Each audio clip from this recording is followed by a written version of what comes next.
Hi everyone, this is KJ Vlog, si Filipino reactor based here in Saudi Arabia, and welcome back to my channel. Agad-agad gawa natin yung reaction video, ang Kim Pao compilation. So I won't take any longer, let's start this reaction video. Ay ano to? Nang nagsampa ng kasong qualified theft si Kim Chiu laban sa kanyang nakatatandang kapatid na si Lakam Chiu dahil sa financial discrepancies sa kanilang negosyo.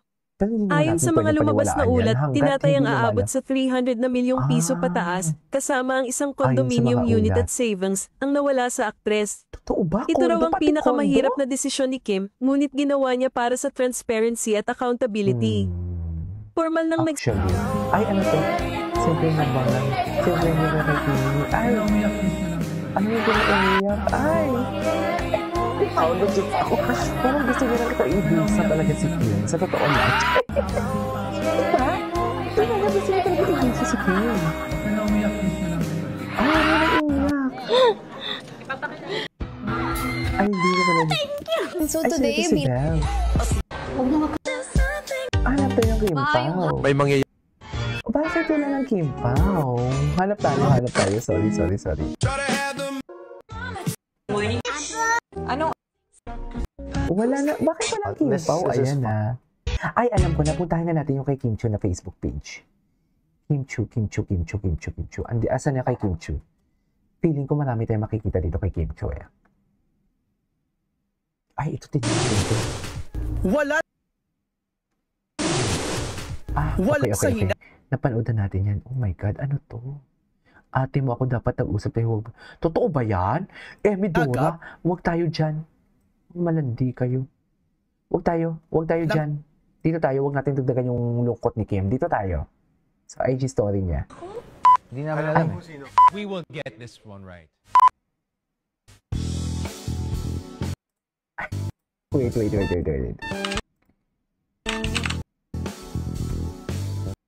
Gusto ko siya i-view in real. Paano ba i-view in real? At tawang-tawa talaga si Kim dyan. Daming ininom. Bakit parang wala kang ininom? Pang-acting yung ano, pang-eksena yung sa'yo. Walang ininom. It's time to pick your guest. Sige, magkaibang grupo pala si Paolo dito.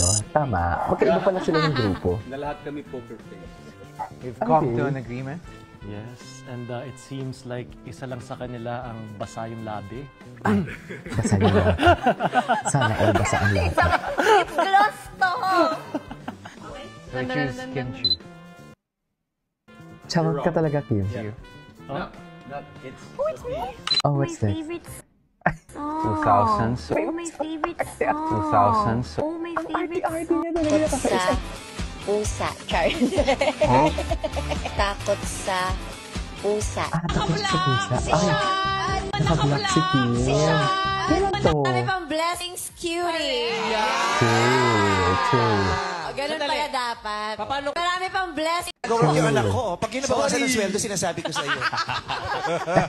250 per hour na nga lang. Binawasan na. Gawin yung anak ko. 250 per hour? Si Kim? Ay, bakit Ano wala? ang hayop na nag-artista? Ano? Eddie! Cut! Ano ang hayop na Eh di siya din yung natawa. Siya din natawa talaga sa kanyang joke. Pangabya si Stella Marie nag-Thanksgiving party ang The Alibi team. And may pa-contest pa Pangabya si Stella Marie pa ang pasayaw. Ayon kay Sir Eric Salute, napakagalante raw talaga ni Kim Chiu dahil namigay siya ng TV bilang papremyo. Si Paolo naman, imbes na 3,000 lang ang prize, ginawa pang 10,000. Grabe kahanga talaga ang lahat sa pagiging generous ng magjowang ito. Ang saya ng event, puno ng tawanan, saya, at surprises na talaga namang hindi malilimutan. Talagang ramdam ang appreciation nila sa buong team at kitang-kita kung gaano sila ka-supportive at ka-down to earth. Sana maulit pa ang ganitong klaseng celebration. Ay, akala mo imbitado ka talaga kung magsalita ka. Ito. Yes. Yes, maraming ilangan moments because syempre ay, parang hindi ko pa ito napanood. when you enter a set as a professional actor and you have scenes na medyo dito ba naman issue si Paolo? syempre lagi mong iniisip rin yung co-actor mo or co-actress. True. Anyways. Kung komportable ba sila not just for Kim but also the others, with Sophia as well. Minsan, like yung napanood nyo kanina, yung sumasayaw si Stella, nakita nyo sa trailer, pero medyo parang naiilang ka rin at natatakot ka para sa eksena mo at para sa sarili mo. Kung hindi naman, kung medyo intense, like yung mga scenes namin ni Sophia, natatakot ka rin kung nasasaktan mo ba sila dahil yun yung instruction ng director, yun yung nakasulat sa script. Siyempre, yun lagi yung kinakatakot ko at doon lagi ako naiilang. Kung along the way, dito sa proseso at sa pag-arte ko, kung na-alienate ko ba or nasasaktan ko or maybe nararamdaman ba ng ka-eksena ko na napapastos ko sila in some way. So, as much as possible, I try my best to talk to them first a bit or show them what I'm gonna do pero ayun, yun lagi yung kinakatakot ko. Doon ako naiilang palagi. And I'm sure pag naiilang ako, naiilang rin yung ka-eksena ko. So, ayun. True. Gets kita pa. Ay! Anyways, ano pang next? Ano ang natin to? Time traveler ka ba? Bakit? Ay. Kasi I can see you in my future.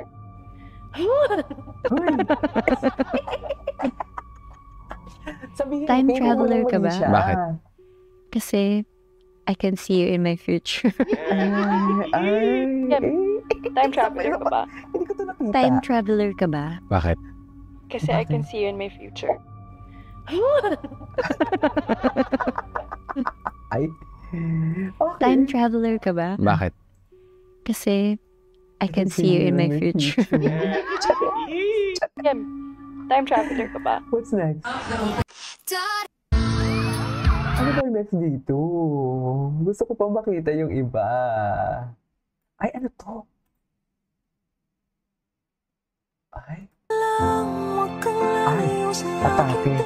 Atake talaga sila. Alam mo yung very jowa talaga ang kanilang atake. Okay. Meron pa. Ay, ito ano to? Ay, AI. Huwag tayo sa AI. Ano tayo sa AI eh. Ay, bakit naman andyan yung mukha ni ate girl? Ay, pak! Totoo pala ito. Akala ko talaga joke lang to. Akala ko talaga AI lang to, mami. Promise. Seriously. Imagine si Paolo na gaganyan. Anyways, that is over for today's video. Our Kim Pao compilation. This is KD Vlogs and see you on my next vlog. Bye!